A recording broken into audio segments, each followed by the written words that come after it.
Before the days of the internet and even steroids, training secrets were passed from one lifter to the next. Nowadays, we often look to modern research for guidance and advice. And while we shouldn't discount the research, we also shouldn't forget our lifting heritage and the knowledge of those who came before us. People like Steve Reeves, Bill Pearl, and Rick Drayson have done a great job of passing on their knowledge and sharing the history of lifting and bodybuilding. Today, we're focusing on the triceps, which make up about 2/3 of our upper arm.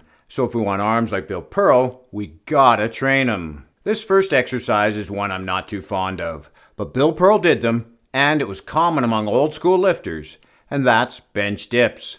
In the picture I have of Bill doing them, his feet are elevated quite high, and this increases the resistance on the triceps compared to having them on the floor. The reason I don't like this exercise is it bugs my shoulders, even with my hands turned outward, which reduces the internal rotation of the shoulder. One thing about old school guys is if it built muscle, they didn't care how uncomfortable it was.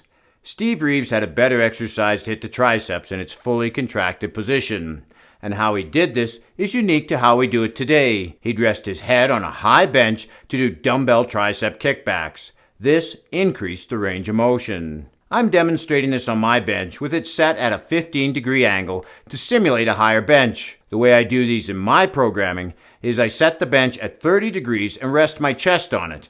This way I still get a greater range of motion than kneeling on a flat bench without the potential neck strain of Steve's method. The reason we train our triceps in this way is because the long head attaches to the scapula, and one of its jobs is to bring our arm behind our body. There's a side benefit to this exercise, as the rear delts get a good workout too, helping to hold your arm in place during the movement. Those with access to resistance bands or cables can get a similar result by extending their arm fully behind them when doing tricep extensions. Another exercise Steve liked to do was a cross-body tricep extension. I find this move to be the absolute best for isolating the triceps. You do this by lying on a bench, holding a dumbbell in one hand straight up in the air, then lowering it down to the opposite shoulder with your free hand against your bicep, ensuring there's no movement in the upper arm. With skull crushers, we often cheat the move when we get tired by dropping our upper arm out of the vertical position, allowing us to use our shoulders and chest to push the weight up, taking the load off the triceps. Bill Pearl did the following combination of exercises for the triceps.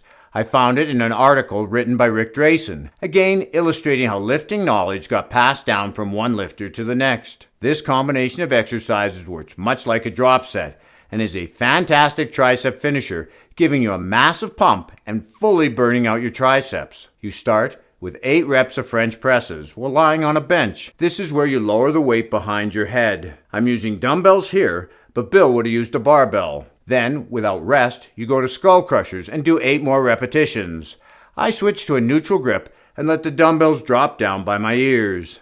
After this, the final 8 repetitions are done like close grip bench press.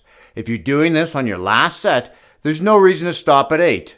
Just keep going until you hit failure. We can find quite a few gems in the training of these old school masters, but how do they measure up to modern day science? Watch this video next to learn how effective Steve Reeves' workout was based on science, and keep working out while having fun. This is Lawrence from Fit and 50. We'll talk to you again in the next one.